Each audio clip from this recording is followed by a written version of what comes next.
welcome to everyone for our sixth lecture in the series of Planetary Health. When we talk about communication, I would like to warmly welcome Eckart von Hirschhausen, represented by Daniela, and Nick Watts and Sylvia Hartmann, who will also be a speaker today and not a moderator. So welcome to you.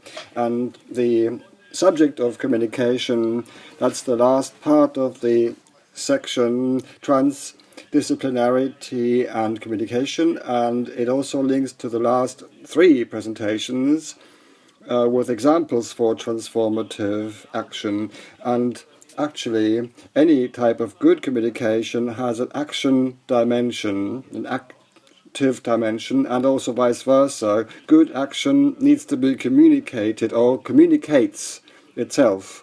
Because sometimes, the saying goes, action speaks louder than words, and a picture says more than 1,000 words as well. And you also maybe remember Luisa Neubauer, who said that climate strikes and vigils are crucial, that they are maybe the most crucial parts of the activities we are doing.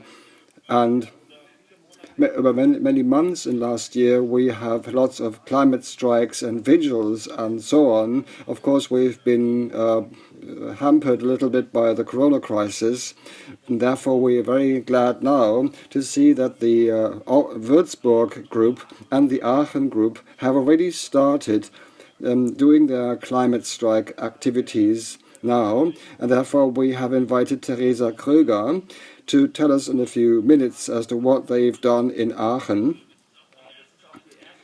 And it's the first example of something which we'll see more of next time, that some examples from your group, from the whole group, are going to be shown. Teresa, I'm pleased to see that you are here, and so I'm looking forward to your presentation of what you're doing in Aachen.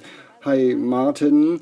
I'm also glad to be able to show this to you. I'm Teresa, and I'm studying medicine, and I've co-founded the Health for Future local group in Aachen, Aix-la-Chapelle, in West Germany. I would like to give you a few ideas of the actions, of the activities we've done as Health for Future here in this place.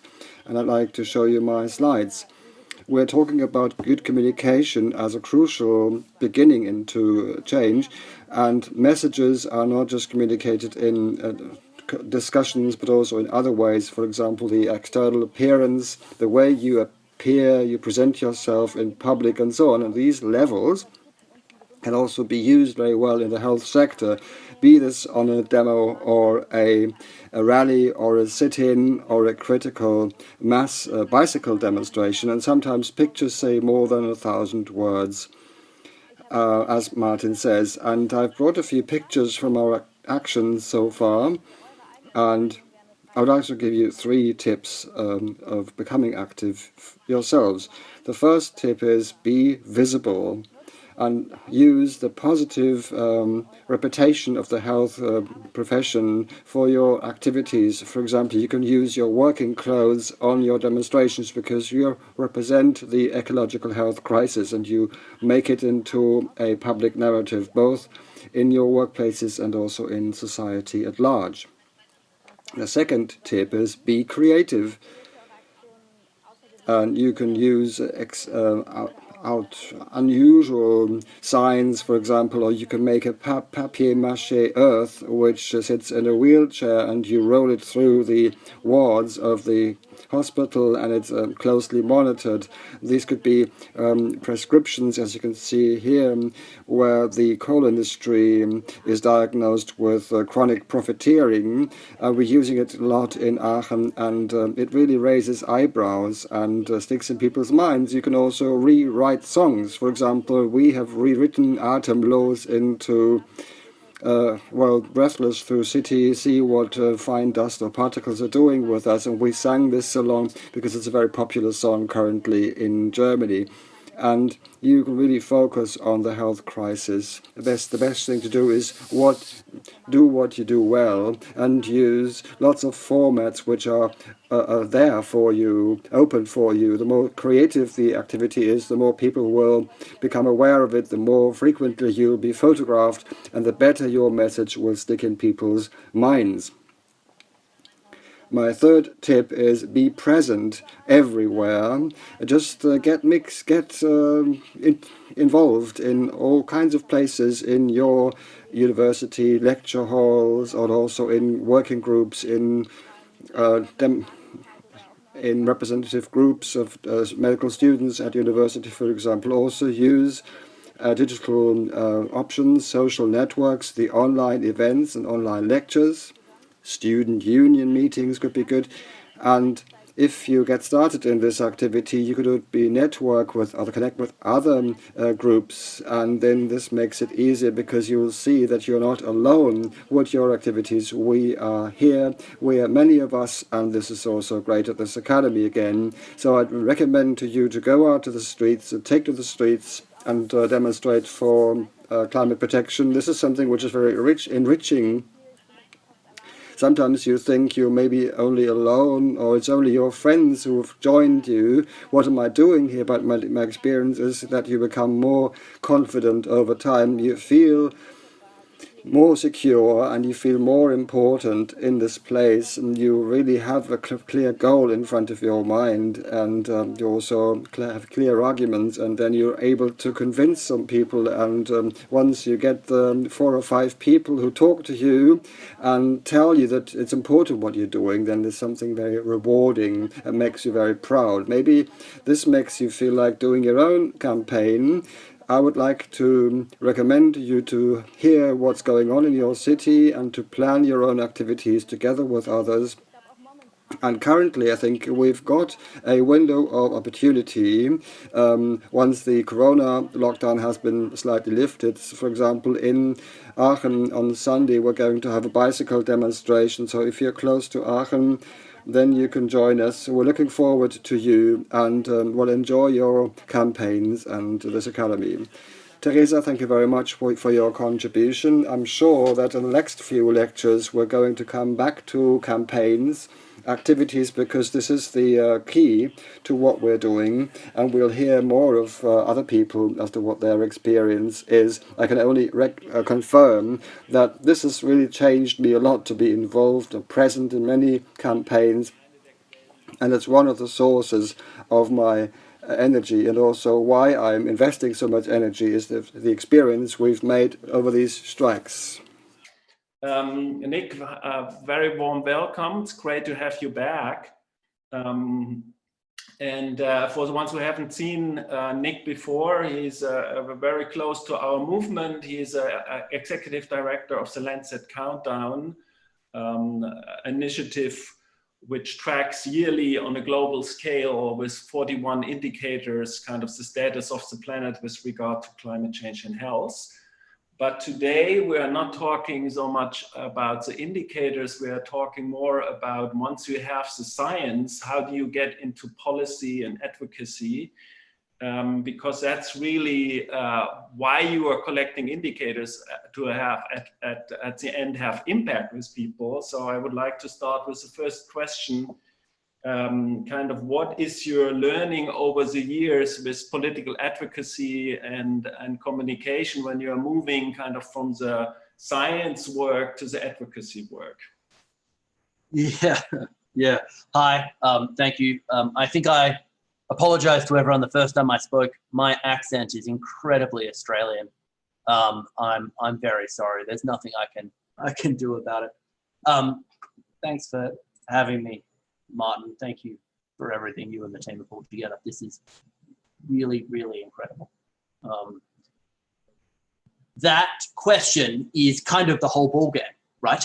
How do you take useful science? How do you take sort of meaningful data and translate that into powerful communications, powerful modes of engagement that don't just make someone say, oh, that's interesting, but make them turn around and go and do something with that information? How does sort of a number turn into action? I don't know if I can necessarily tell you what we do right, but I can tell you all of the things that we've done wrong. Because we have been at this for quite a while. We have been working on this since 2011, 2012. Not as long as some people, but a little while. The first thing we did was we told everyone about just how dangerous climate change was going to be in 2100 or in 2050. And the response we got back was, no one cares, Nick. We got this back from a rear admiral who was a very senior guy in the British military, and then another senior woman in the American military, saying, on a good day, on a very, very clear blue sky day, the most I can get my policymakers to think about is 2 to 3 years from where I am today. On a standard day, I'm lucky if I can get them to think about next week. And that, I think, echoes a lot of what we experience in medicine as well. There's a good motto talking about planning to a doctor, to a consultant. Really, you're sort of talking about what happens after the first coffee break at about 11 a.m. That's planning from 7 a.m. to 11 a.m. Strategic planning is talking about tomorrow morning's coffee. And that's about as far as you can get people to think. So we got that wrong, and we turned around and we said, actually, we're going to shift everything. We're going to start talking about the impacts of climate change, not in 2050 and not in 2100. We're going to start talking about things today. That is methodologically much, much harder to do. It's a big challenge that we took on, but it's been fundamental to everything the Countdown does. We talk about climate change today. The other thing that we heard when we started to engage with the media is they said, Nick, I don't care about your data and your numbers. I care about human stories. Don't tell me about flood risk to the NHS and to health systems. Show me what happens when an aged care home is evacuated. Show me the human impact of that. Tell stories and use the fact that you don't have to talk about intangible parts per million of CO2 equivalent. Use the fact that you have human stories and human faces that you can talk about to tell that narrative of what climate change is doing to human health. And then the final thing that I think we got wrong is we spent a lot of time talking about the impact of climate change at a global level. And you have to get this balance right. Simultaneously, no country is immune. Every single country is affected by climate change. And there are a set of countries, low, middle-income countries, geographically vulnerable countries that are vulnerable because of their social or economic status, people that are vulnerable because of their social and economic status, that are the most affected. But if we spend our entire time talking to an Australian population about a population a long, long way away, like New Zealand, that we don't care about, you're not going to get anywhere. So if you want to talk to Australians, you've got to talk to them about, yes, the global picture, but also the Australian picture. I think that probably those are the three things we did wrong over time. We started talking about climate change in 2100. We started talking about climate change without, just talking about the sort of numbers. And we started talking at a global level. We have slowly figured out that we have to be talking about climate change as a health issue that affects us today and affects not people in New Zealand a long way away from us, but affects people in local communities sitting right next to you. Thanks. Now, last year we had a big shift in the conversation and the discourse through for future movements that was rising and bringing it back on the agenda big time. This year we have a major shift through the Corona crisis. How is this changing your thinking about the advocacy and communication work? How has it changed last year and how is it changing now? Kind of what is new? What is on your mind now in the process of finding the messaging for the Lancet Countdown for this year? Because that's exactly where you are at right now, right?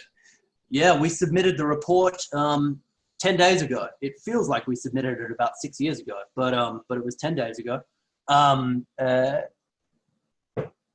The world has changed 18 times, probably since we last spoke, Martin.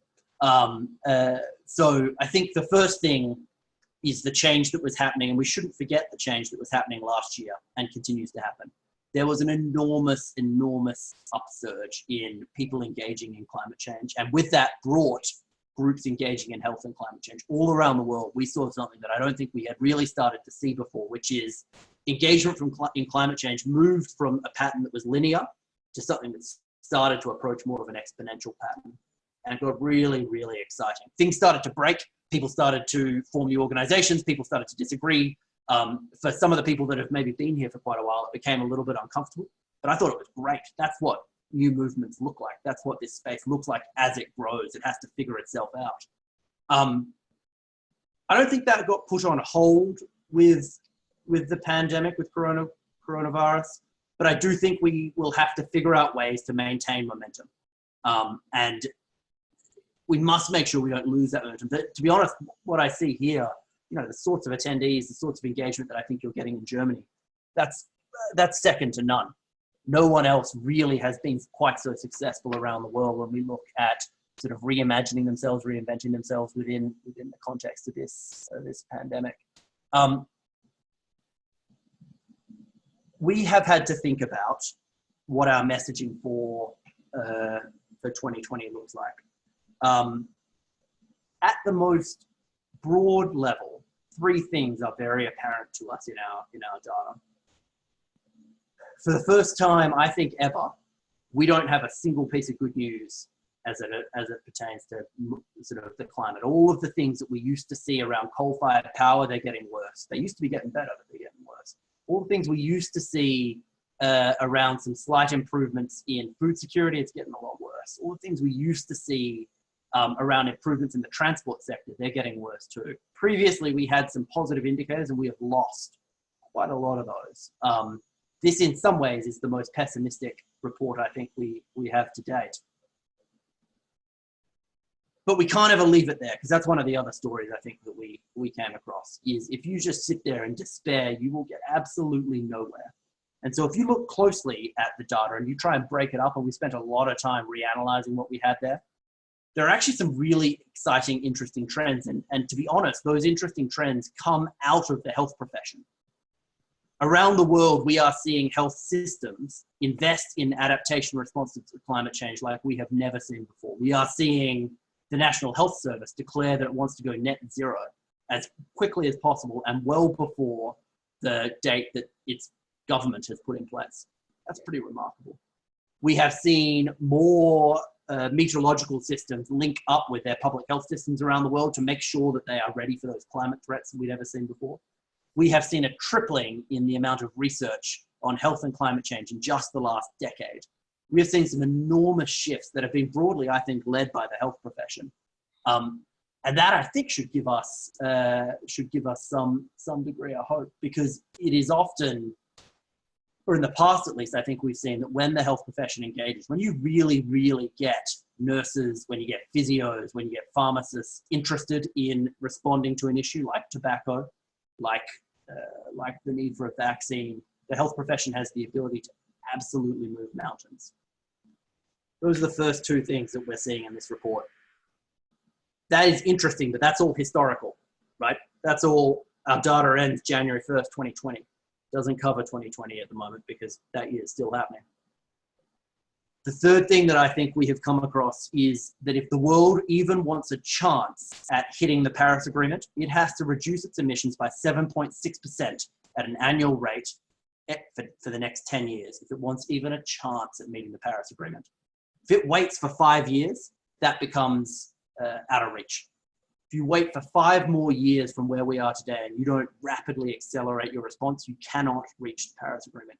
15.4% is what you would need to get on an annualized emissions reduction rate, which is impossible.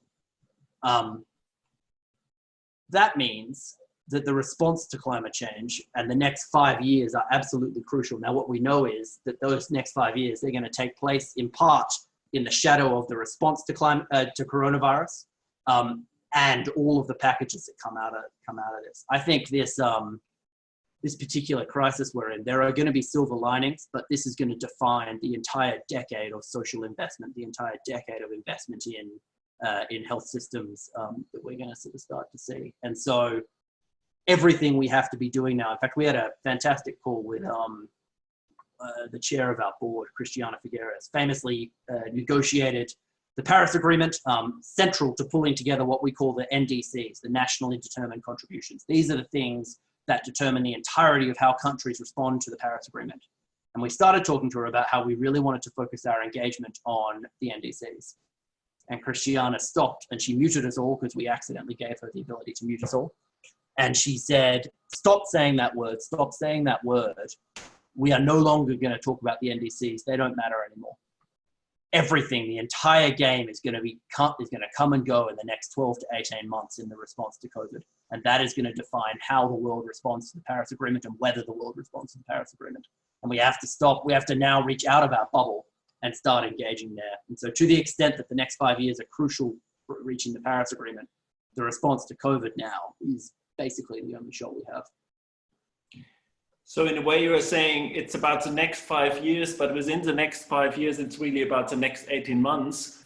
And you're also saying that you are are confirmed in your own beliefs that the health professions can play a critical role and can be a game changer because of their ability to talk to their patients, to the society in a different ways than others. We are used to also make very difficult diagnoses and then talk with the players or with the people, with the patients, with the families about what it means. Because what you are saying, especially when we are not just talking about what is happening in other places of the world, but what is happening here in Munich or with you in London, what we have to tell is a very uncomfortable diagnosis with kind of very harmful things happening already now, but even kind of accelerating to an unimaginable amount. And we are losing kind of the window of opportunities that we have now if we're not getting into action. So perhaps you can say just a few words because my sense is the critical role of the health sector is even more critical now in the COVID crisis than before. And perhaps you can say a few words about that. As always, Martin, you summarize my rambling sort of 7-minute response in about 30 seconds, far more eloquently than I could have put it. But yes, I mean, I agree. The entire game in the engagement side of climate change. Climate change is no longer a technical, and economic problem. It is entirely a political problem. And to the extent that the response to climate change is entirely a political problem, we need everyone to engage. And the problem I think that we've had over the last 3 decades is that it has been primarily an environmental issue rather than something that affects communities, affects small businesses, affects people of faith, people of color, affects the health community, etc. We started talking about the message that we should shift. We need to start talking about now. We need to start talking about certainty, urgency. We need to talk about health. We need to talk about tangible things. The other half of that, if you've got your message, is to get your messenger right as well. And you're exactly right. That messenger is crucial. Having the health profession really, really engage is sort of essential. You can't tell a health story without a health professional. Now more than ever, because now more than ever, health is in its primacy. So if there is one part of the economy, one part of society that is best placed to shift us from something that talks about a health crisis into another kind of health crisis, a climate crisis, it is the health profession. No one else really has the permission to be able to do that. One of the things that we have been working on with the NHS at the moment is exactly that, is the NHS is really probably in the United Kingdom one of the only bodies out there that is allowed to say, okay, now we need to start talking about not just the short-term crisis, COVID-19, but also the long-term crisis, climate change, and how these two things link. If a health and climate change group, if Greenpeace says that, they will be shouted off the street. But the NHS, their credibility and their ability to stand up for the rights of their patients and the health of their patients is beyond reproach. And so there is a unique moment, I think, that is just starting, that is going to come, where we as a health community have to start filling that role and shifting and making that link in a way that I don't think anyone else can do it. That's daunting to listen to you, because it also points to all of us here listening that kind of the challenge in front of us and the role we personally and together have to play is even bigger than we were courageous enough to think about before. So it's about learning fast, growing up fast, and rise to the challenge that is in front of us. Perhaps because in the next 2 lectures, we will also have people talking about zero emission hospitals. And I know you are leading a task force within the NHS. So you can just perhaps say a few things about it. We will come back to you and invite you for a webinar or for next year, but I do think it's also one of the critical areas to make concrete and clear what it will require within a short time frame. Because even 2 years ago or 6 months ago, to talk about zero emission hospital by 2030 or 2035 was considered to be completely crazy. So please talk about your kind of craziness in the UK that you are leading a task force on. Yeah, sure. So I have the privilege, yes, but the enormous benefit of being able to lead a task force on delivering the world's first net zero health system. The NHS is pulled together. We have all sorts of excellent people. The privilege and the benefit I get, though, is not that I get to chair this thing. It is that I get to stand on the shoulders of 10, 15 years of work. The United Kingdom has been working on this for a long time, since 2008, when the Climate Change Act came into place. It established something called the Sustainable Development Unit. It's a directorate of the NHS. Its job has been to reduce emissions within the NHS, and it's learned a lot over the last 10, 15 years in terms of how you do that. And so we get to work very, very closely with them. Because it turns out that when you want to reduce emissions to not just a little bit down, but to net zero, you got to change pretty much everything. You have to change where the power comes from. You have to change the role of a health system within a community. You have to really embrace that idea of an anchor institution that is procuring locally from local farmers, local businesses, that is situated not a long, long way away where people have to travel a long way to get there, but is very close to people's homes, that embraces more community care, that embraces more care in the home, that embraces primary care, public health. It turns out it's actually a lot of stuff that we might, as sensible health professionals, want to see anyway, which is good news. The difficult thing is we got to do it quickly. The difficult thing is we have to move really fast if you want to reach some of these. The sorts of timescales we're talking about here, we want to come in well before the government's current commitment. The government's current commitment in the United Kingdom is 2050. 2050 is too slow. We're talking much faster than that. And to do that, you have to have some really, really big changes in place. Some of them are boring. Some of them are questions about how do you consume energy and heat? How do you manage your waste? How do you manage your water? Those sorts of questions. Some of them some people are boring. Some of them are really interesting. How on earth do you convince a company to produce the world's first zero emission ambulance? It doesn't exist and there's not a market for it yet. So how do you create that market? And is the NHS big enough to do that by itself, or does it need to go and talk to its friends in Germany and in France and say, hey, together, we need to procure this together. And then some of them we thought were impossible. And it turns out they may not be. The NHS had a whole bunch of targets for how it was going to deliver digital care.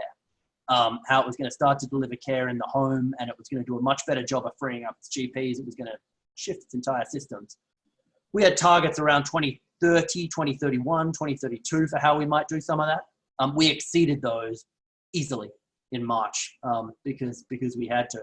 That's just one example, but it's a really exciting example because it shifts the entire discussion. Suddenly things that we thought were completely impossible are now actually suddenly right up there. All of that, I think, is pretty exciting. What to me is far more exciting about this project, though, is that when we turned around and said, hey, we as the NHS, we're going to do this, the response from clinicians was overwhelming. The response, in fact, was, oh my God, thank God you finally caught up. We're so glad that you're here now. We have so many ideas. There's so much we want to do. Thank you for creating the permission. Thank you for creating the structures that would let us build sustainability into our quality improvement projects, into our personal and professional development. And that when you turn around, there was a story that came out this morning. It was actually going to be quite a negative story about some of the work that the NHS has been doing on climate change. And there are criticisms to be made, that's fair enough. But there is a lot of positive there. The story was sort of came out and everyone was a bit anxious about what some of the press in the United Kingdom were going to say, because sometimes they like to attack the NHS for the fun of it. One of the first times I think I've ever seen positive stories on the NHS and on climate change in the Daily Mail, in the Independent and in the Telegraph all simultaneously. When you get that message and that messenger right and you pair those sort of short-term and long-term crises, it turns out that the health profession, I think, is probably the only group out there that is able to link those two, and in that next 18 months make that connection. Thank you very much. We will go for 10 minutes of discussion, but I'm really excited about that. We continue our partnership. You will continue to work with us both on the Zero Emission Hospital, but also next week we'll have discussions already with the Bundesärztekammer on this year's Lancet Countdown German participation. So very important to keep this partnership rolling with you and your teams. Any questions from the listeners, or Sylvia, you have anything you want to put into the discussion? Oh yeah, maybe just because you didn't mention it, because you said you mentioned the errors you were learning from, and last year's Lancet Countdown told this story from the child growing up. Maybe you can touch on this shortly, like how did you get the idea, and maybe elaborate on what you did. What you do is, climate change feels a long way away.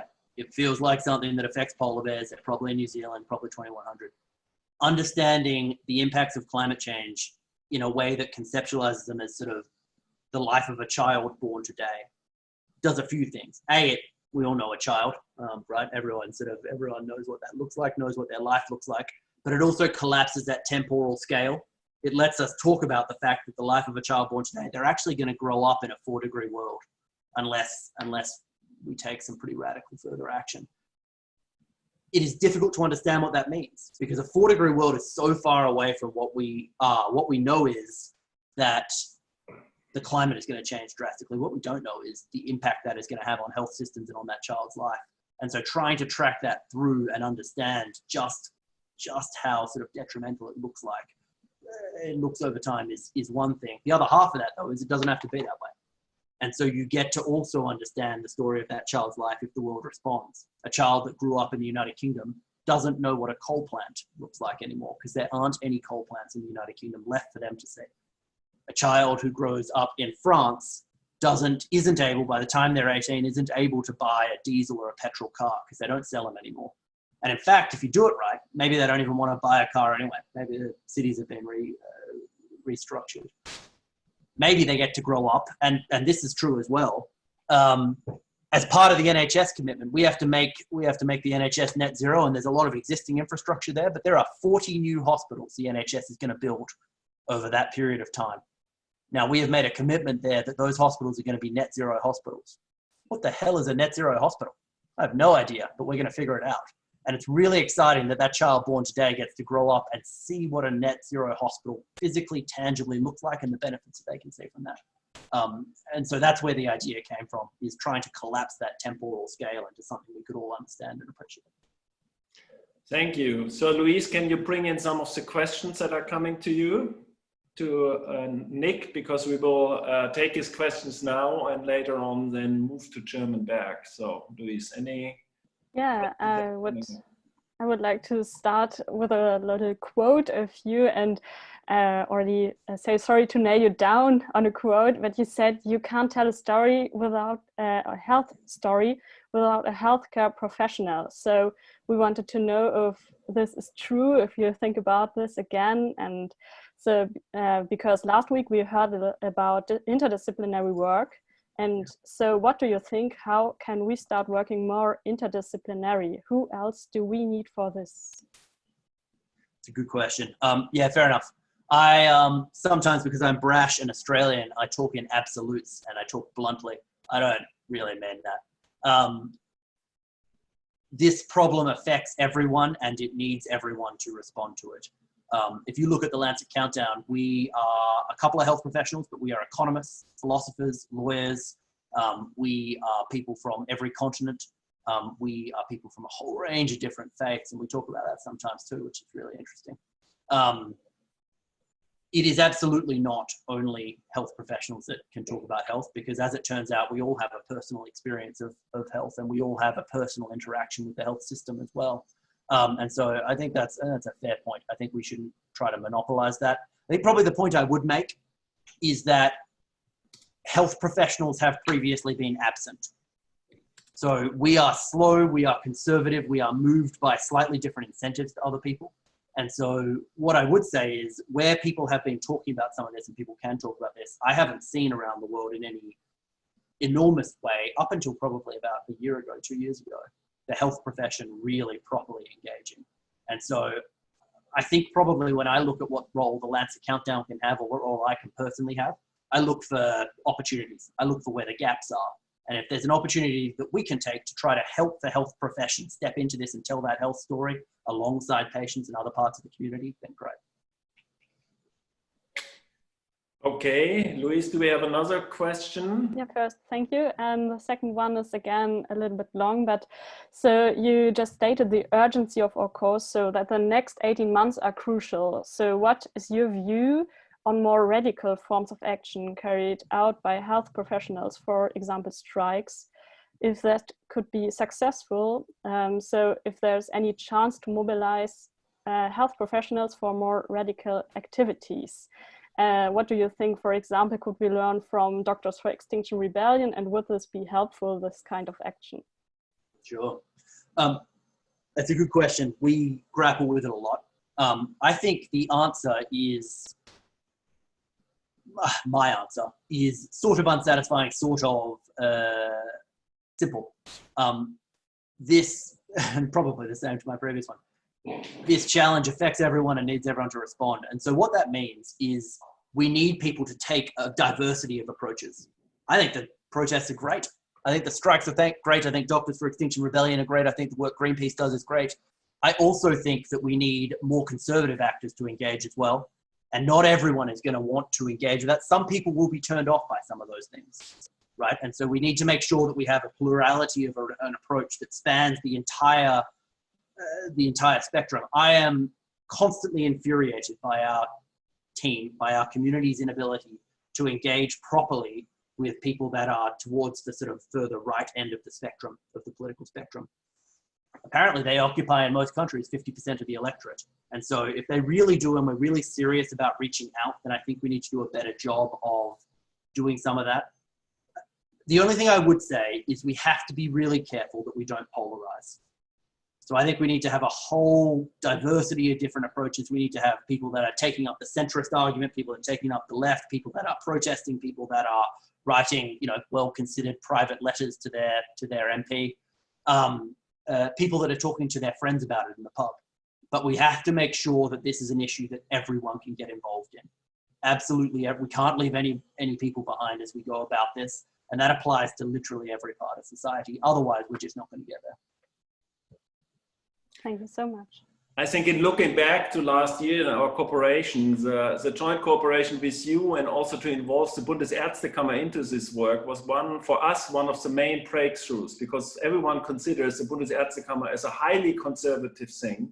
Sure. And to have them constantly engaged now, which was one of the outcomes of the partnership you made possible, I think is a breakthrough, and that's an example of really going broad. So on one level, we are doing Mahnwachen and climate strikes, and many of us do, and I do personally, and then we are in conversations kind of with the suit and everything with the president of the Bundesärztekammer to discuss kind of how they can move up into their ambition. And the interesting thing is this year we had a resolution ready to be kind of going through the Bundesärztetag, where they were committing or asking for a climate neutral kind of zero emission health sector by 2035, which is really ambitious. Yeah, right. So that's possible with very conservative people, because there are also a lot of them are conservative in a positive way.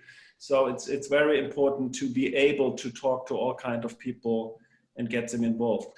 Nick, thank you very much for coming again, and I'm looking forward to our next engagements with you. You constantly will be, you can, because of the way you participate, we will have more requests for you to join in for 10 minutes, for 15 minutes, for half hours, and let's go for it for the next 18 months and in the next 5 years. Thank you very much.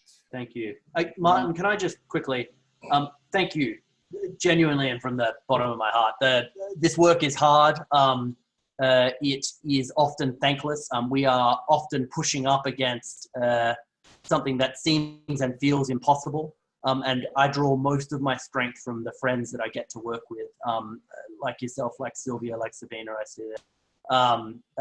So thank you for everything that you guys are doing. It's really very impressive. Thank you, Nick. Move on to German again. Eckart has been sending us a message that he's still on the road towards his hotel. So Sylvia is going to pick up. Sylvia, I'm not going to introduce you again because everyone knows you. And I'm looking forward to your contribution, not as a moderator, but as someone who's going to give us a great input. Thank you very much, Martin. Nick has just left us, unfortunately, but I didn't really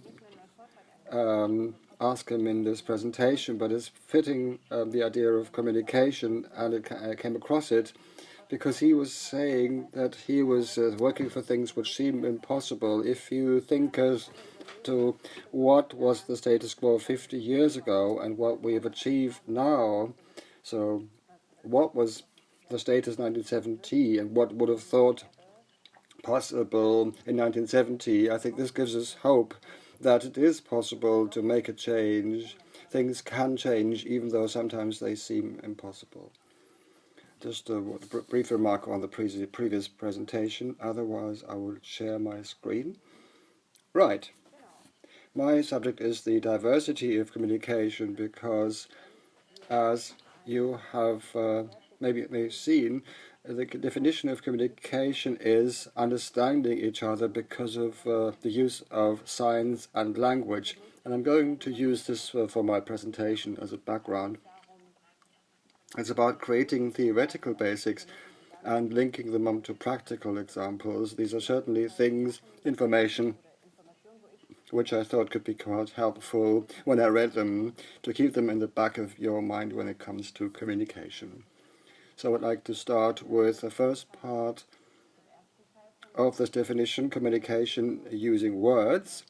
And I thought a book is very good called Political Framing. Last year, framing was in the press a lot, and it was hotly discussed. Is it allowed or not allowed to do that? And I think everyone has to decide for themselves, but I think it's an interesting subject, and I would like to give you a few basics backgrounds to this. So first thing is, how do we understand language? What's our understanding of that? Maybe you would think language is a rational thing, and if I say I'm eating an apple, then everyone understands these words exactly as they are spoken. But when you hear eating, you don't just understand eating, you also will activate certain areas in your brain which are responsible for chewing movements, muscles for chewing. Or if the word is, or the sentence is, I'm trying to reach for the pencil, then reach for is something which activates muscles for gripping. So you don't just hear the words, you'll convert them into some kind of preparation for activity in terms of muscles, for example. Another aspect of language is that you may be reading these sentences. I've just thought up these 3 sentences which could fit this context, which will influence you even though you don't notice that. The first sentence is, the slug is slow. What does it make with you, or do with you?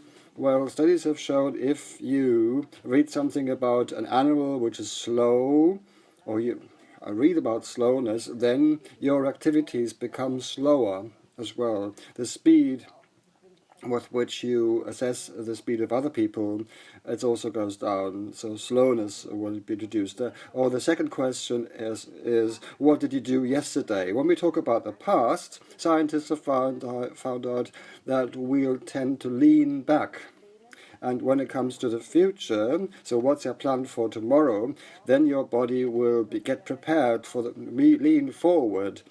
So there is a subconscious reaction in this respect too. The last sentence is, she couldn't be topped in terms of her politeness. Well, if we read something about politeness, then we will behave more polite as well. So the quintessence is, it is not true that we have an image of what we read, but we actually react physically to what we read.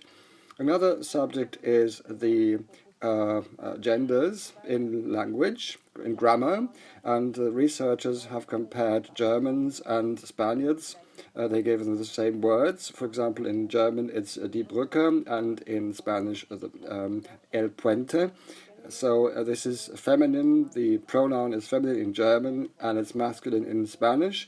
And in the next word it's vice versa, der Schlüssel and la llave. And then people were asked, what are the properties you would ascribe to these objects? And you would assume that since you're talking about the same object, for example, a bridge, then people will give this object the same properties, but the scientists have found that the pronoun has a big influence.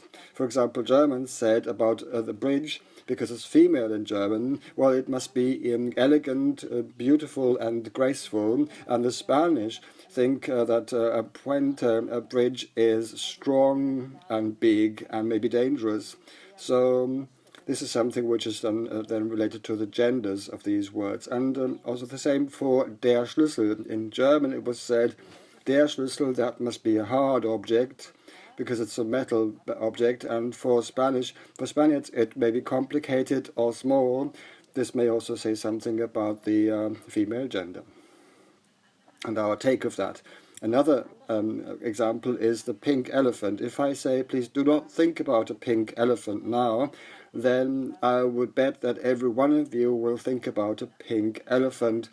The reason is it's not possible for our brain not to think of something. In order to negate something, understanding a sentence which is negative, we need to first of all think of the message in the positive, and then in order to convert it to negative. So when I say the tree is not green, I first of all have to think about a green tree, and then I will convert it to the actual message of the sentence or meaning of the sentence. So much for these basics of framing and how we understand language. Just a brief excursion about that. Maybe you have noticed that we're no longer talking about climate change, we're talking about climate crisis instead. Why is that so? Well, it's to do with the wording. Change is something which is happening out there, and it tends to be a passive thing. And also in German it's reflexive, it's sich wandeln, change itself, so not something which we can change, but what happens automatically. And also it doesn't say whether it's going to change for the positive or the negative, so it's not a word which would create a positive or negative emotion. Therefore it doesn't elicit a reaction by us, and doesn't really also reflect urgency either. But crisis is different. Crisis means it's a difficult situation, a danger is ahead of us, and we need to take action. And in the same way, you can think about climate protection. Maybe that is too abstract, and it's more about actually protecting humans or the earth. And I think health protection is a good wording, but even there you can think about whether it is too abstract. Communication in images. As we've heard several times now, a picture says more than 1,000 words. And why is that so? It may be obvious, but it is possible for humans to understand images much more quickly than words. 80% of the information is perceived via the eyes, and that's why we grasp images more quickly, and the recognition effect, the memory effect, is much bigger in images. And the potential for emotionalization, so a picture can create emotions more quickly or better than words. And here you can see a picture which was published by a sub-organization of Planet Outreach, is a good example. Climate Outreach is a think tank looking at climate communication, and one subsector of that is thinking about climate communication using images, and they've asked 1,000 people about the effects of images, and pictures with polar bears do not create this emotion that I have to take action urgently in favor of the climate. But pictures like this one, where you can also relate to them about personally, you can see what the effect is actually, have a bigger impact. And this picture on the left with smog seems to work very well according to the UK poll or survey, because the link with air pollution is very graphic and very close to in the minds of many people. Symbols. Here it's less about communication, rather more about the effect of symbols. I'm always glad to see this logo. Teresa also had this logo in her presentation just now. In the context of these climate strikes, and well, symbols connect you together. If I'm going on a strike in Berlin, I can see they have the same symbols in Munich and also in Aachen. It shows to me that we are not on our own. And if I see people in the streets who use these stickers maybe on their bags or something, I may think, yes, the idea is spreading around, the word is spreading, and it creates a feeling of identity. And in times of Corona, where it was difficult to make contact with other people, it's nice to know that there are other people who are fighting for the same idea as yourself. And therefore, please use the sticker Health for Future as much as you can. Also, wear it in the hospital, for example, in the general public, in order to say to people that you represent this idea and you want to make a change. Communication as a transmitter. Teresa mentioned that briefly. The health sector has a certain responsibility or has a certain role to play. Or why is this true? I've brought two examples for communication models. I don't really want to elaborate on them too much, but just to say that communication goes beyond the factual level, because the bulk of communication goes via the relationship level, as the iceberg model shows, and also the 4 ears model. And this is why it is such an important tool and has such a big impact if we speak as the health sector, and also, as a different studies says, that we can also talk to our family members and our next of kin, because we already have a level of trust with our loved ones, and the information which we communicate there is given higher credibility. So when we talk to our families and friends, for example, fellow students, about climate change and health, then this will have a bigger impact. And this is shown on the next slide as well. Many people in the health sector who go to Health for Future presentations have seen this before, but I'm just showing it again. It's a survey which was carried out, and the people were asked to what extent they believe that this person will tell the truth. And at the very bottom we have politicians. They do not enjoy as much trust, whereas nurses and doctors have a much higher level of trust. And that's why it's so important to be aware of your role as a transmitter, of a messenger. Climate communication, what does it mean? I have brought 6 statements which are similar to what Nick says.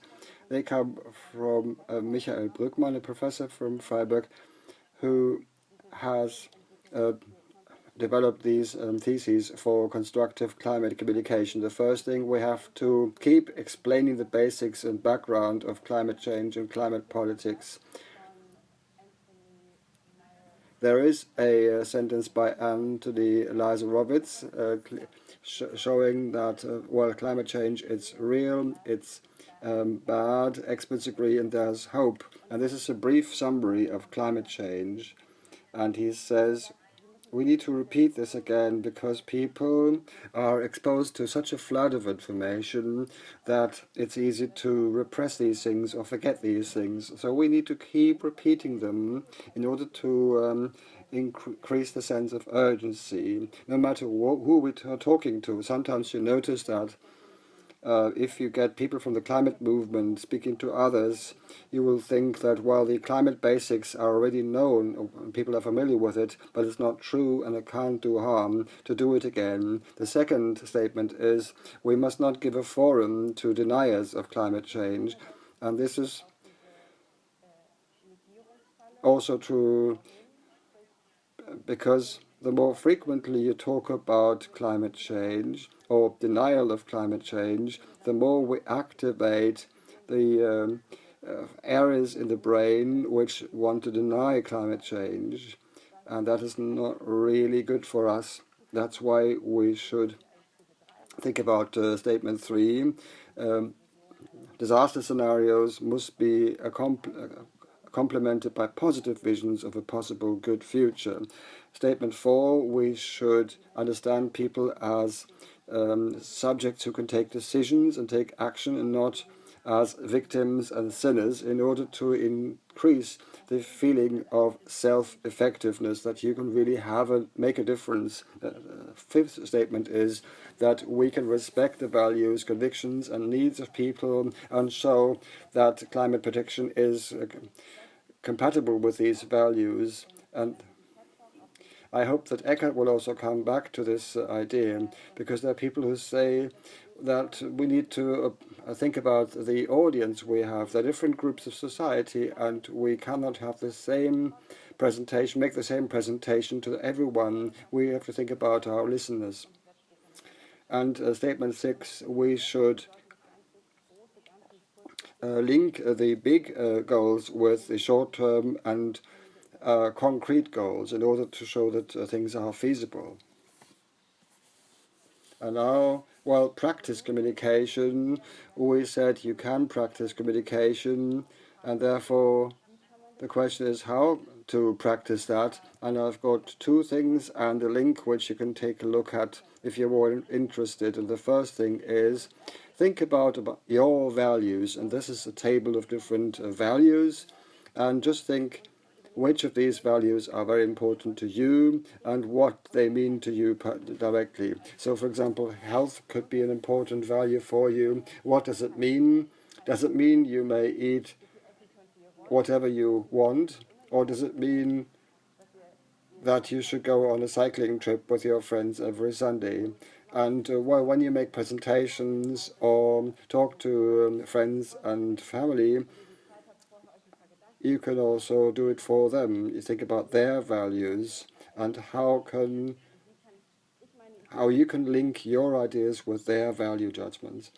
And then there is also the idea of storytelling. This is what Nick said about also what they did at Lancet. Telling the story of a child born now and how it will grow up, in what world it will grow up. And there is this page by Greenpeace called storytelling.greenpeace.org, and it has lots of information which I can't show you now. It would be very helpful for you. I just recommend this website to you. Think about what is your frame, what is the frame of the other person, and what are the values, respectively, what is the story, and what is your personal story which you can tell, which characters will the story have, and which is the plot. And this table could be interesting for the technical things as a template, but you don't have to be as strict as that. I think the idea is really good. And especially in the health sector, telling the story of a patient, for example, or if you're affected yourself, having an allergy, for example, using that, because then it becomes more graphic for you, more concrete. It also improves access to the other person's mind, improves understanding for each other, because if I tell them my personal story, my opposite, my counterpart is also willing to tell their personal story, and then what happens is something we need for this transformation. We create a link with each other and a relationship, and we create a possibility to talk about ideas and visions. So much for my presentations, and I just wanted to add a few words about my experience with KLUG and Health for Future. And Teresa said that we should be visible, present, and creative. I think that's a good statement. And communication is also something which you have to practice and rehearse. It's not something which you can do from the word go. At KLUG, we also have thought about communicating. We started thinking about the first video in 2018 and thought, well, let's give it a try. And while giving it a try and then seeing how people react, means that then you have to think about whether it was good or bad, or what was good or bad, and then you learn from it and you build on it and improve your communication strategy for the future. Harald Lesch also talked about this, that you should use every opportunity for communication, because if you're not using it, it's certain that you will not get better. And if you use the opportunity, then you can only learn from mistakes. So I'm glad with this. And looking forward to the next speaker. Well, thank you very much. This was a great link through Eckart. Eckart introduced Harald Lesch to me when we came back from a vigil, and I talked about this image we experimented around with of the planet, maybe on intensive care in the bed. We are in our white coats, and we noticed that people have been reacting very directly to this and immediately understood what this picture was saying. And Eckart said, bingo, that's a full hit. And ever since then, we've been using this image. And Eckart, ever since we've known each other for 2 years, you've always entered the subject more deeply, and you've made it one of your main commitments. You're a big supporter of our initiative and of our movement. You're also a genius of communication. Therefore, I'm very pleased to see you with us today. There's no need for me to introduce you more, but the question again at the beginning for you is, what was your eye-opening experience which drives you today? And if you had an eye-opening experience, there's no way back. The penny has dropped and you can't take the penny out of the box anymore. So nice to see you, Eckart. I'm passing the floor to you now.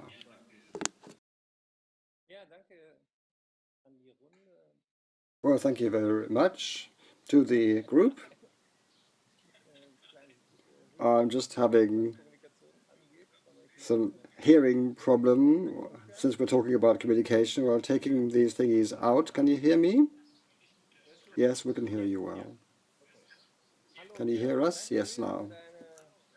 So hello, thank you very much for Martin for your great link to the idea, the question of what words can do, and also thank you, Nick. So what are the eye-opening experiences? There were 3 of them, and I would like to also mention them in my presentation. One is the meeting with Jane Goodall, and then an experience on swimming, and when I was 17, I was much more committed once in environmental questions before my studies, and then I became a bit quiet, and now 2 years ago, I have rediscovered my link to the idea of healthy earth and healthy people. So I'm looking forward to give you some bright ideas, maybe more or less bright ideas today. So healthy earth, healthy people, that's one translation of Planetary Health. It is an obvious idea, but I'm always surprised to see that many people haven't made this link yet. And that's why I think the work by KLUG and Health for Future and my new foundation, Healthy Earth, Healthy People, is a great lever. Hopefully I can convince you in the next 20 minutes about the fact that everyone who's listening now can make a difference. Because the more you get involved with these subjects, the quicker you feel that everything is too late now, everything is depressing. The facts are there, but there is no political willingness, and you can be quite frustrated. So my first wish is to show you 2 heroes of mine, because lots of students will also be listening to thinking about what their role could be. These are 2 business administration students, And of course, my opinion of them wasn't very high initially, because when I took my A-levels, I got a place in a medicine course, and people who were not as bright as me took business administration course. And now who's in charge of us now? It's business administration people. Unfortunately, something has got wrong. But these two people are excellent. And these are David and Christian, and they have written a book called Small Gases, Big Effect. It costs €5, but it's excellent, and it's got a circulation of 300,000 copies now. What is so sensational about them? Well, they went to bookshops and thought, well, to find a basic book about climate change, and they found that this book doesn't exist, and so they wrote it themselves. They wrote off to hundreds of climate scientists and gathered some facts, and they also created great graphics, and this is an example of this graphic excellence.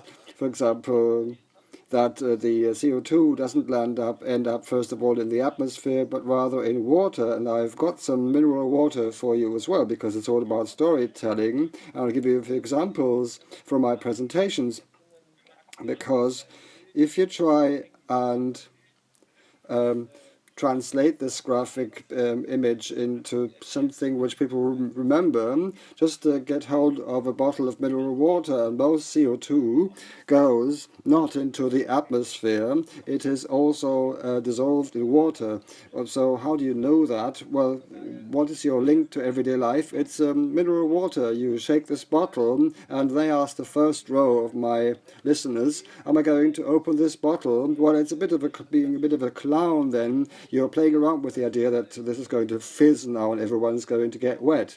But what's happening in miniature in this bottle is also happening at a global level. The CO2 is dissolved in the water, which makes the water acid, which is bad for coral.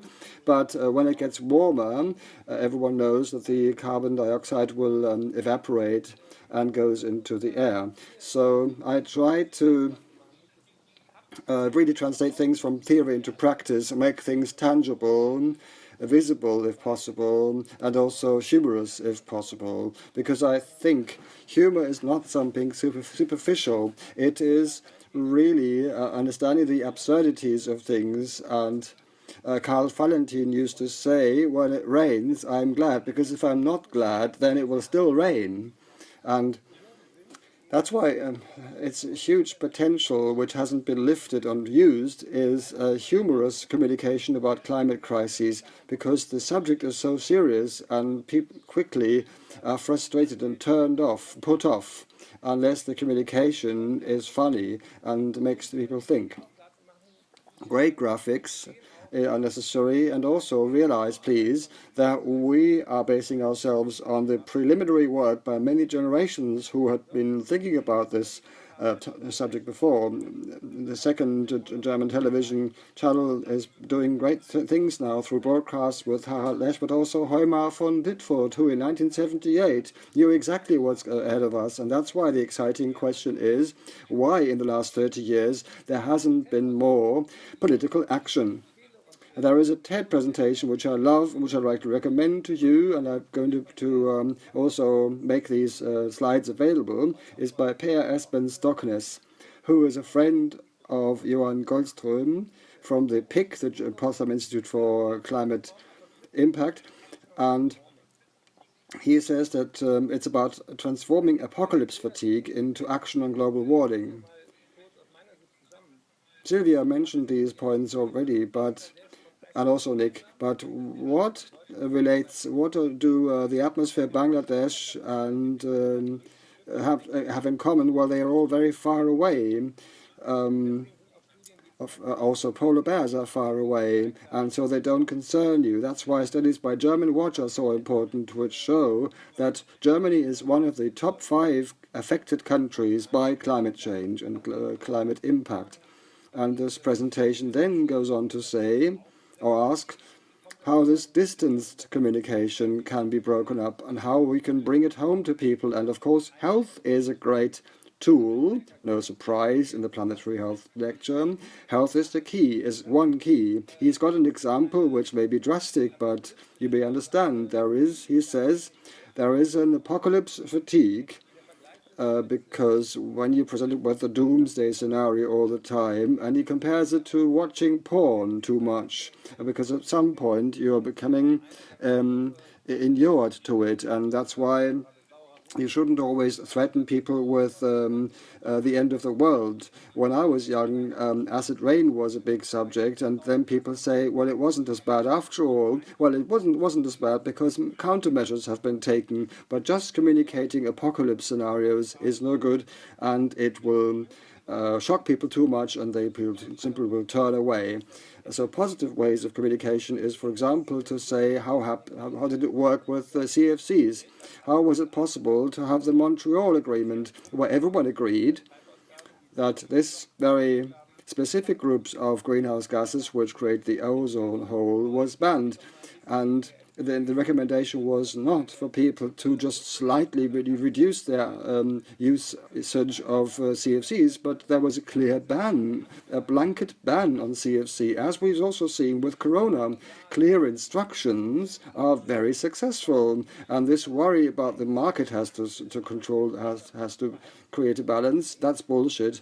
And also, individual behavior cannot do everything. No, we need to have clear rules. And what I found again and again in happiness research, people can adapt very quickly to a new situation if the rules are understandable and applied to everyone. And another example from the health sector is smoking.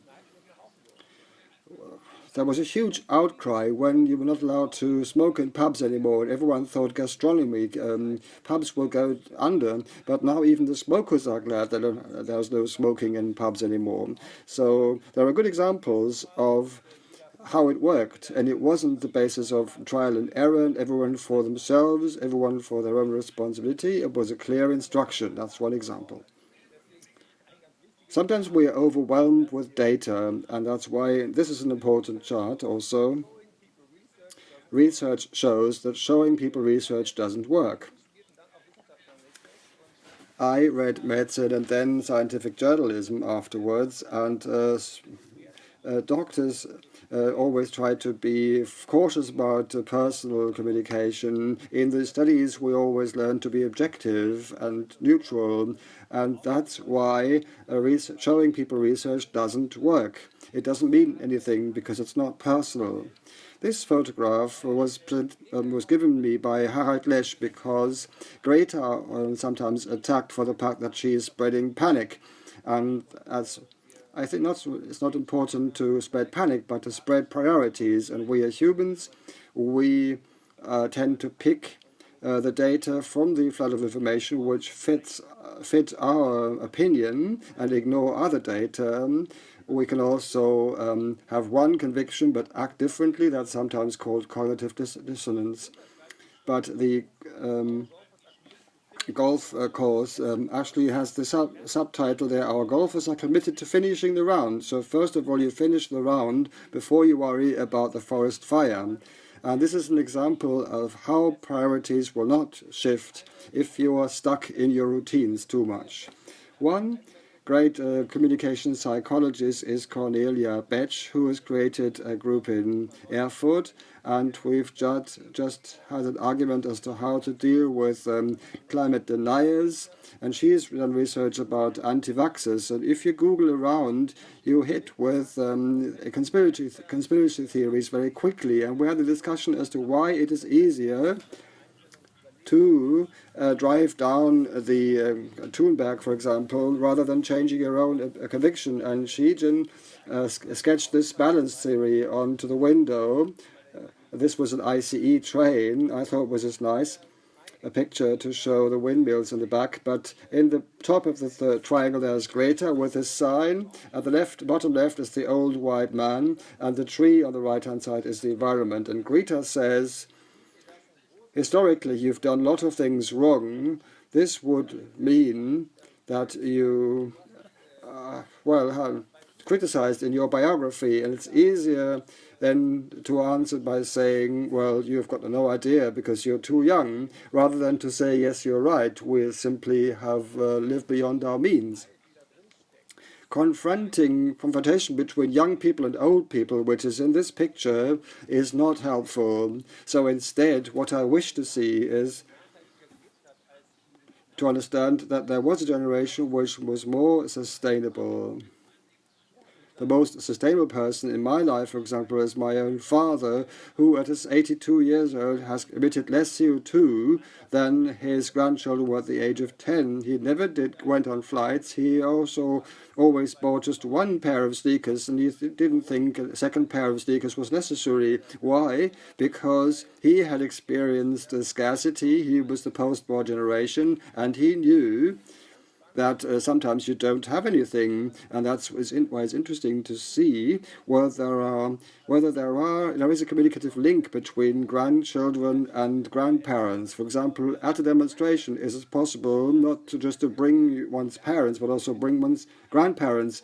And that is a much stronger image, because it's cross-generational, rather than saying, we are here, we are loud because you're stealing our future. You have to see, and try and see, whether there are some pioneers, Klaus Töpfer, Ernst Ulrich Weiss, Zecker, or Jane Goodall. Or they act as visionaries, and what can they teach us about things we need today? And I do not, I'm not quiet about the fact that ever since I've been committed to the climate, not everyone likes that. For example, if I post this in Facebook, then there is an organized shitstorm by people, right-wing people, for example, which is really bad. And I'm also asking ourselves why the dark side of power is so much better organized than the bright one. There are some algorithms which seem to immediately trigger protests by certain people. But I don't think this is a reason for us to leave the social media to the antisocial people.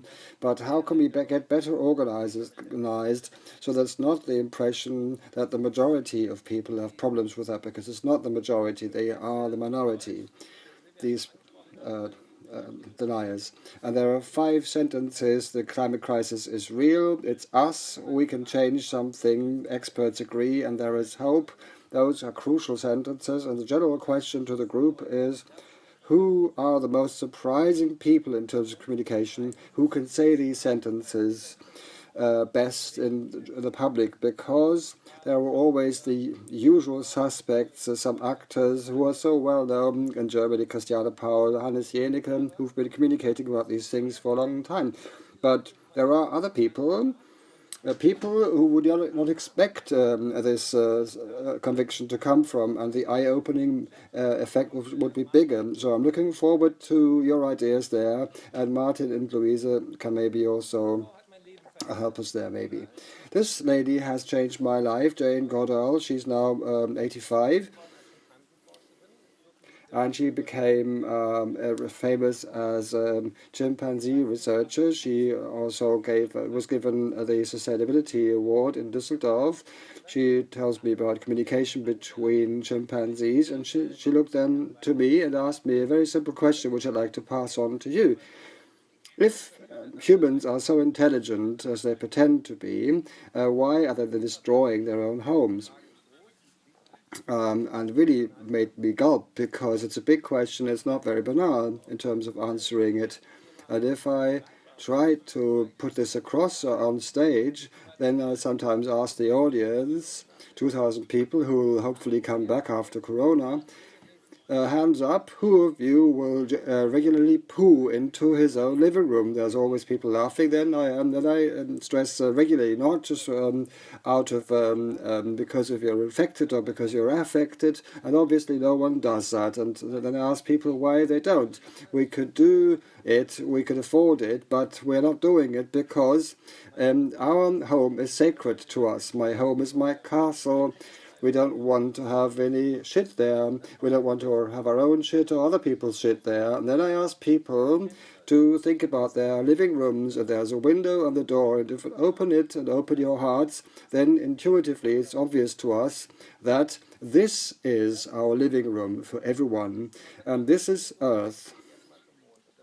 In 1969, people flew to the moon for the first time, and the most important thing they brought back was some stones from moon. But the fact that we are extremely lucky to live in a place in the universe, the only place where you get something to eat, to breathe, and to drink, the only place with coffee, chocolate, and sex. What more do we want? And if you look at the atmosphere, you also understand that our senses are not very good in bringing the urgency of the problem home to us. If I look at the sky at a good day, for example, I always say, well, there's lots of space up there. But that's why I brought an apple for you. That's a Stockness idea, because Hans Stockness says the atmosphere is as thin as the apple peel. As the apple skin is just as fragile and vulnerable and sensitive, and all of a sudden things become concrete and tangible, because if you started with your car upwards, you would hit the end of the atmosphere after 1 hour. If you ask a mountaineer, the air is getting thin very quickly. But our senses tell us there's lots of space. And then you think, well, you can emit lots of pollutants there, but you can't. And you can also increase that visualization by taking some fellow cellophane and wrapping this apple into this cling foil. And then this is what the apple would feel like.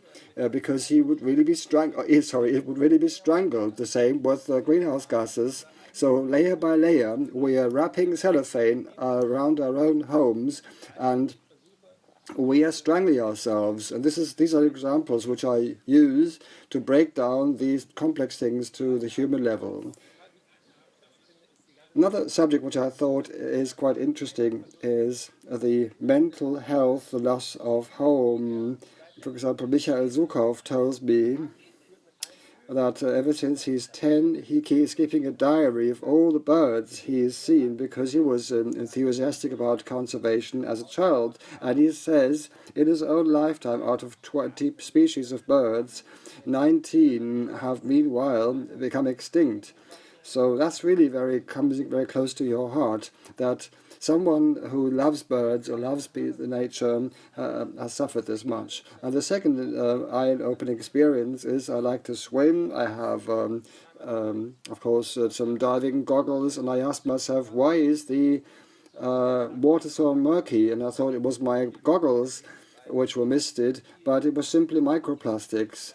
And I discovered it's the microplastics which make the water so murky, and I thought we're really in a deep fix, in deep shit here in our Earth, basically. And this gentleman on his page is talking about communicating climate change during the COVID crisis. And it's a bit taking us too far to quote that, but Active Philanthropy is an agency which advises people, and they have collected some ideas, do's and don'ts about communication. Do not start with fear-mongering. Do not use the jargon of science. Do not use technical terms and political terms. Do not use nouns, use verbs, and try to appeal to a broader group of people who don't like to hear more from wise guys and smart alecks. For example, when it comes to diet, of course it's important to eat less meat, but as soon as I turn this into an ideology, most people are not attracted to thinking about how they can reduce the amount of meat they are consuming, but instead they are turned away because they are deterred, because they will not be able to achieve that as radically. So how can you really meet people halfway in being more inviting? COVID has really determined our communication a lot. The climate went into the background, but we have learned that we have to also learn from it, because the paralysis of the health system is, we've learned about that. And also there is a possibly vaccine against COVID, but there won't be a vaccine against the climate crisis. There is no herd immunity against 42 degrees, so there are big differences. And you should appeal to people's fairness, compassion, solidarity, the positive experiences of the COVID crisis. That's important for communication purposes. Unless we communicate more clearly, many right-wing populist groups in Europe use this worried feeling in the population for their purposes, which is very dangerous, as happened with the yellow vests, and which prevented people coming up with fair prices for CO2 and fossil fuels and so on. I think society has moved on and progressed. Dealing with climate change deniers, well, Harald Lesch and Stefan Rahmsdorf are doing that. Sabine Gabrisch has recommended this film to me, which I would like to recommend to you as well. There are some lobby groups who use lots of money and pressure to make sure nothing will change. You shouldn't forget that. There are parallels with the tobacco industry or the chemical industry, which are astounding, and you can learn from them that, well, why this dark side such an easy game if you don't speak against it. This is not just the case currently. It has been the same case for the past.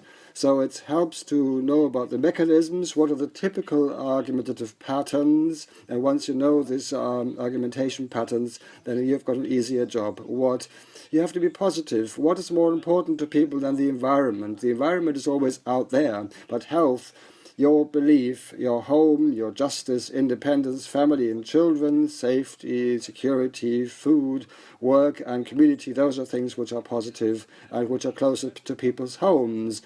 And Sylvia has talked about nurses, doctors, teachers. They are the conscience of the nation, basically. And that's why science is important, but when was it that Sciences for Future became known when Rezo picked up on it. So that's also an idea from me. Do not wait for newspaper interviews or the conventional media, because they can be quite inert. I also know it from my own broadcasting station. Sometimes it's difficult to score on the subject of climate. On the other hand, we shouldn't really wait. We can become influencers ourselves. This YouTube scene is much more dynamic, and they really have made progress. Miley also has made an extra about the climate and reached out to 2 million people. So I think she's also a great communicator. We are called upon because we want to protect life. We want. There are new diseases for us, and people will listen to us as a profession. On the 20th of September, there was a global climate strike activity, and I'm very pleased to get 3 generations on this one picture. This is my former boss at Charité, and Sylvia and Teresa Neubauer, to show that the subject is relevant for everyone. And you have to keep saying, to keep putting across simple messages, and they still work. And the other idea was to have to talk about 42 degrees, 112. Everyone knows the thermometer. Everyone knows that 42 degrees body temperature is just the end of it, and then you have to call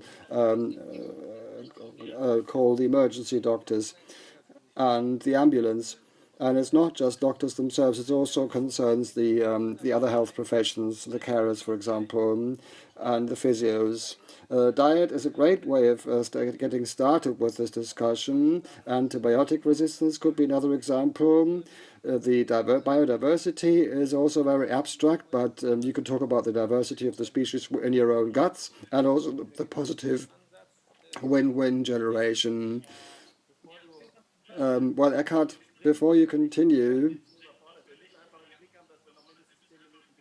we need to bear in mind that we want to have a discussion of 10 minutes at the end of it. So maybe you don't have to show us all your transparencies and slides. Well, I'm nearly at the end. So the focus should be on handprint. What can we change?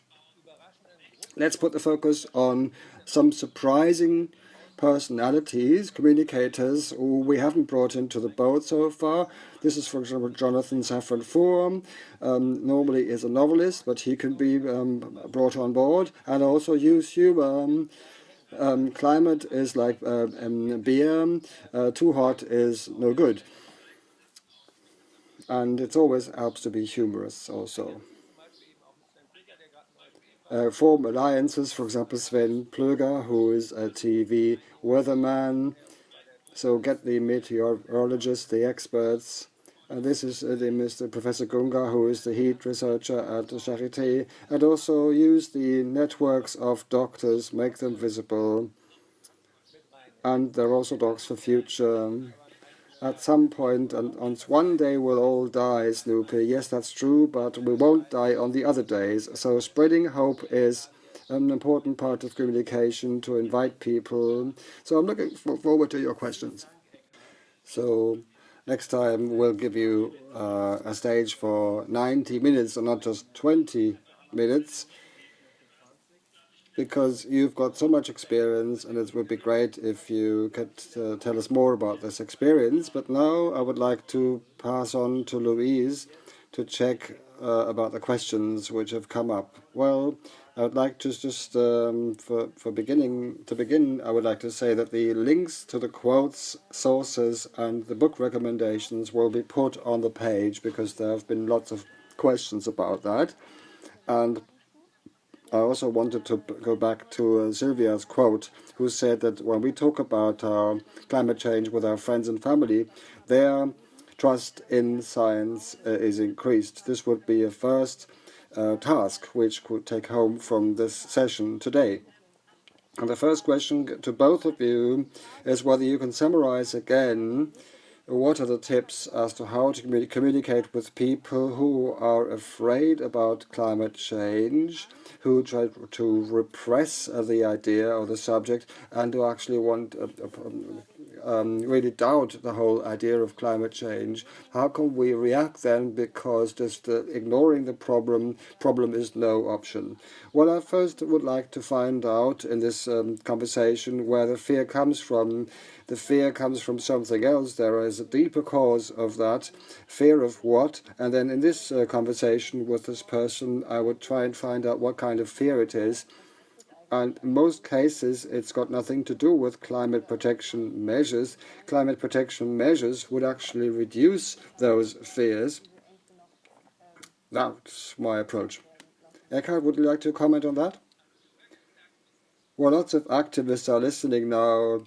What I do in my lectures and presentations, it's important to help the next generation as a simple partner exercise. So it's an exercise for two people.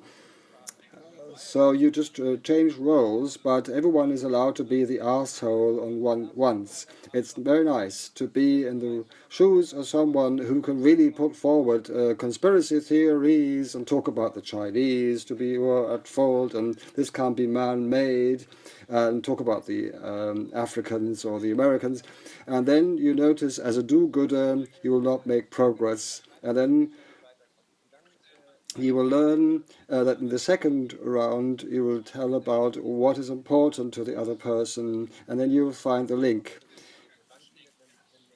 Volker Quaschnik was very successful Scientist for Future. He stood himself in front of the German flag and collected arguments why right-wing Germans should be in favor of climate protection. Why? Well, if you're still democratic, then it can't be in our interest to spend billions of euros every year for fossil fuels, especially oil, to completely corrupt systems, Russia, Arab countries, and so on, just because they have oil or gas. And so we are funding the enemies of democracy, who will send us terrorists and manipulate elections in the US. So for a national interest alone, we should be in favor of renewables. And those are some exciting ideas, surprising ideas, with which to convince people who maybe are flirting with the AfD, but you don't want to have any terrorists in Germany, so you have to make sure Africa remains inhabitable, because if foreign people start migrating to Germany in 2050 because it's too hot, then where are they going to supposed to go? So these are some ideas with which you can create a link with people, or, for example, forest owners. Forest owners tend to be very conservative people. These are hunters or nobility, or people who would not normally vote for the Greens or the SPD, and they would be very conservative. But when you ask them, how about your forest?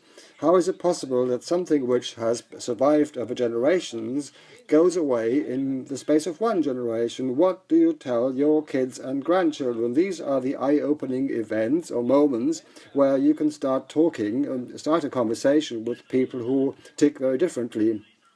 One just comment, as Teresa says, you have to practice communication in many situations and don't be fazed if something goes wrong. Like in basketball, you will hit lots of misses, you'll miss a lot, or my grandson who fell over when he started walking, but then you present something for 2 minutes and then the other person comes in, and maybe also changing the roles. It's really great fun to change the roles.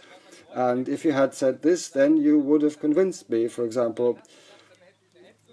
So don't start practicing with real life opponents, but start with your sparring partners. Oh, Sylvia was also quite uncertain when she started on demonstrations and speaking on her own, and she was quite afraid and panicked, but then after some practice she's now completely professional. And you have to look at lots of people.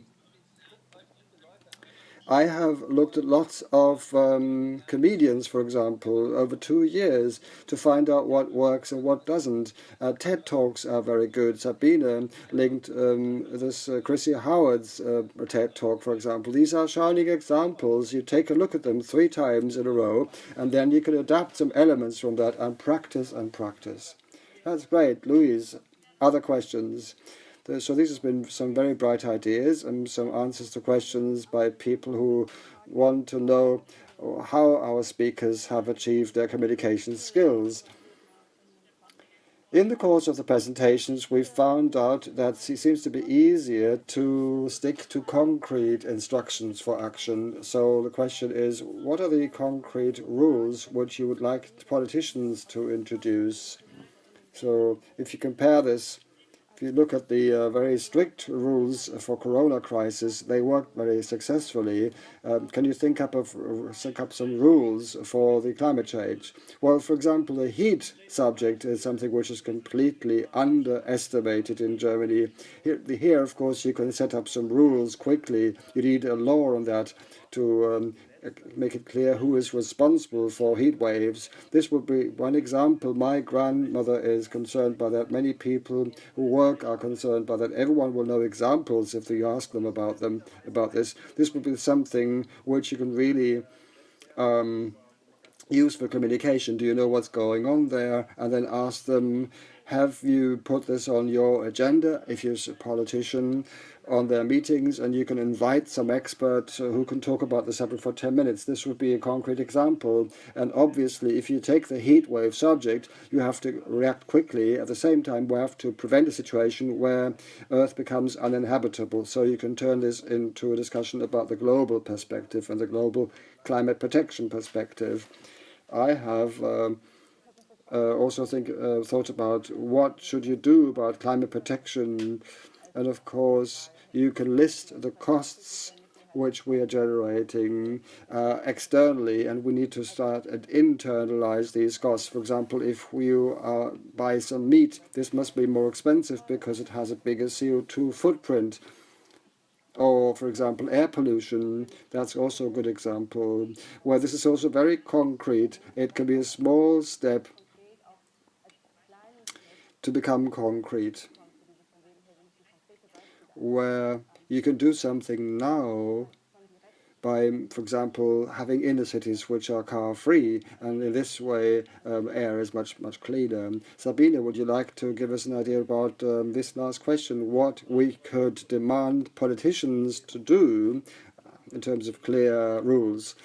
Well, the fact that there should be clear rules. Currently, the idea is that everything should be voluntary and step-by-step and homeopathic dosage, and if politicians understand the urgency of the situation and these step-by-step approach didn't work in other cases either, then we need quite clear rules. And as Eckart says, people are willing to do things if it's fair. What they are not willing to do is to accept restrictions, but the others can continue wasting resources. And that's not really abstinence.